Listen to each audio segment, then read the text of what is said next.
24 states just sued the EPA. The Interior Department just dropped $889 million on Western water infrastructure. And ENR's Q1 cost report says data centers are the only thing propping up a fragile construction market right now. It is a wild landscape out there. Yeah, and if you are not paying attention to where the money is flowing, you are missing the signal. This is Construction Market Intelligence for March 25th. Let's get into it. Welcome to this deep dive. We are looking at a market that is simultaneously booming and collapsing. Right, the paradox of the current industry. Exactly. So today, our mission is to unpack the March 25th report from Smart Business Automator. We want to help you, the listener, separate the noise from the actual reality.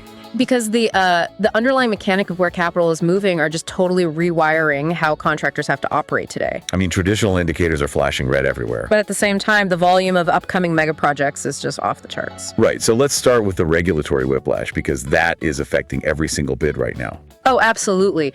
The entire legal framework for emissions and materials is basically on trial. Yeah, so here's the objective beta.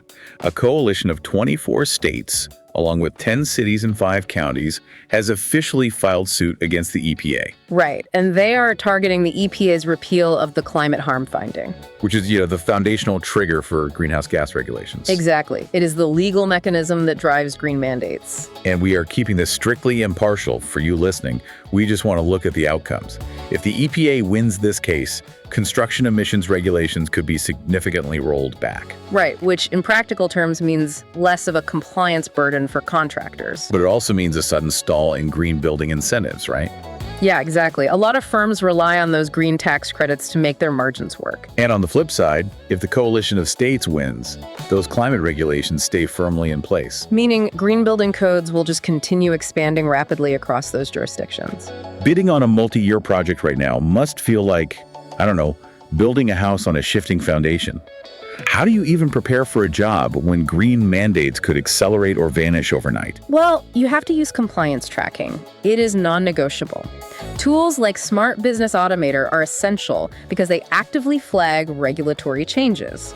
Oh, so it warns you if a rule changes mid-project. Exactly. It cross-references legal shifts against your active project files to keep you ahead of the whiplash. You just cannot afford to be caught off guard. Okay, let's pivot to where the federal money is actually flowing right now, which is water. Yes, the Department of Interior just released about $889 million specifically for Western water systems. And I want to emphasize this for everyone listening. This is deployed money. Right. Not proposed. Not pending. It is cash hitting the market now, focusing on capacity losses across Western states. We are talking about aging dams, irrigation systems, and municipal water upgrades. Primarily targeting states like Arizona, Nevada, California, Colorado, New Mexico, and Utah. The scopes of work here are heavy civil. Dam rehabilitation, canal lining, pipeline replacement. And water treatment facilities, right? Which connects perfectly to what we discussed 2 weeks ago. Oh, the Xylem CEO's prediction. Yeah. The prediction about a 129% increase in AI water demand by 2050.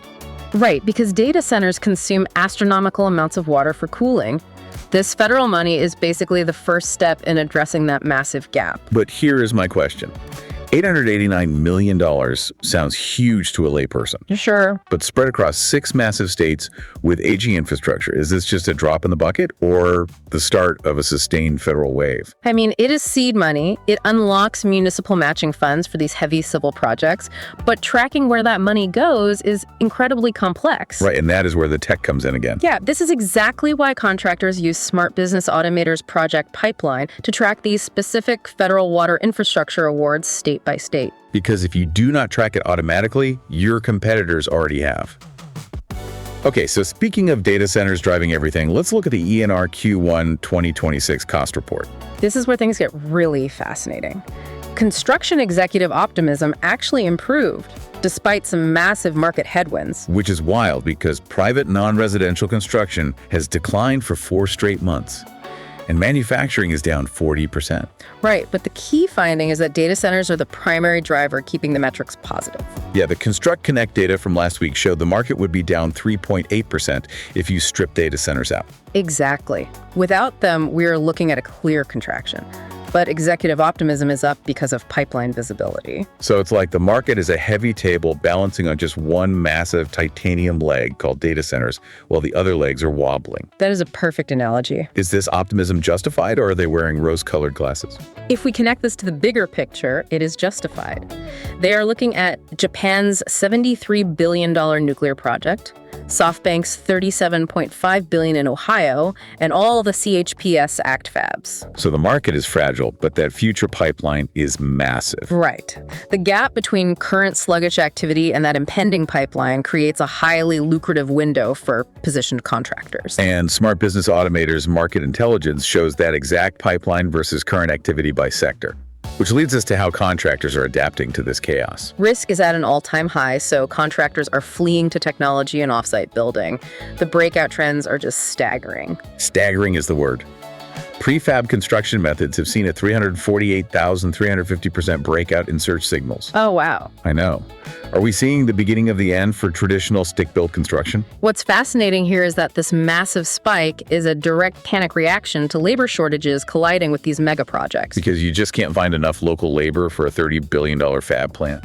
Exactly. So they are moving the work into controlled factory environments, and modular construction reversed from negative to up 107%. Right, and construction management software is up 312% to handle all that off-site logistics. Even residential estimating services are in breakout territory. Plus, construction safety management software searches are up 500%, sustained. Which ties perfectly into Safety Week 2026 plans coming together. Yeah, we are seeing Gilbin CEO Adam Jelen discussing new priorities. And Professor Matthew Hallowell advancing new data-driven safety approaches. Right, because shifting to a factory environment for prefab inherently changes your safety profile. But managing the logistics of moving those modules requires serious AI tools. Tools for, like, schedule risk detection and budget variance insights just to survive the squeeze. Absolutely. Smart Business Automator tracks these search signals to show exactly where contractor demand is right now. So before we get to our previews, we have to touch on the global intel, because these controlled factories do not exist in a vacuum. No, to truly understand the market, you have to look at the global macro constraints. Right, so here are the rapid-fire global updates. Moody's is holding recession odds at 50-50, and oil is still elevated. And the Qatar LNG repairs are still on a 3 to 5 year timeline, keeping a $28 to $30 billion expansion completely stopped. We also have Total Energies just completing a $928 million wind-to-fossil buyout, redirecting that capital to Texas gas. Meanwhile, the Gateway Tunnel is approaching an April 16th court date with only 2 to 3 months of cash runway left. It is a lot of friction domestically and abroad, but then China is ramping up non-fossil energy and the UK net zero standard is progressing. It is a chaotic global picture, which is exactly why those impending mega pipelines are keeping executive optimism high. Speaking of impending pipelines, we have two massive previews for you. Coming later today on this feed, deeper intel on the $176 billion SMR nuclear construction pipeline. That is small modular reactors. We are talking 9 states, 22 gigawatts, and 18,000 jobs per project. Wait, 18,000 jobs per project. Yeah, it is the biggest new construction category since data centers. That is unbelievable. And we are also covering the massive NYCHA construction opportunity later today. The New York City Housing Authority. Right, a $6.3 billion pipeline featuring 506 active projects. But it is wrapped in a brutal political fight, isn't it? Oh, completely. You have $27 billion in proposed cuts facing off against a $78 billion repair crisis. If you work in NYC construction, these upcoming deep dives are absolute mandatory listening. Definitely. So we are in this totally paradoxical moment right now. We really are. The private market is visibly contracting, yet the sheer scale of the upcoming pipeline is unprecedented. Right. And I want to leave you with a final thought to ponder. The contractors who survive this current 50-50 recession risk by adopting automation and prefab will inherit an absolute gold rush. The ultimate payoff for surviving the friction. Exactly. But think about this. What happens when the AI systems housed in these massive data centers become advanced enough to start designing and managing the very prefab factories that build them? Oh, wow. That is a wild thought. Right. When AI optimizes its own physical supply chain, construction speed won't just increase. It will fundamentally decouple from human labor constraints entirely. That changes the entire paradigm of the industry. Well, if you know a contractor who is dealing with navigating these sudden market shifts or regulatory headaches, send them this deep dive right now. It could completely change their quarterly strategy. Exactly. And hit like, share, comment, and subscribe from whatever platform you are listening on so you don't miss tomorrow's intel. And our updates later today. Yes. To see the data behind today's deep dive and to see how tools like daily log summaries and RFI assistance can help you scale without drowning in admin work, visit smartbusinessautomator.com. We will catch you on the next one.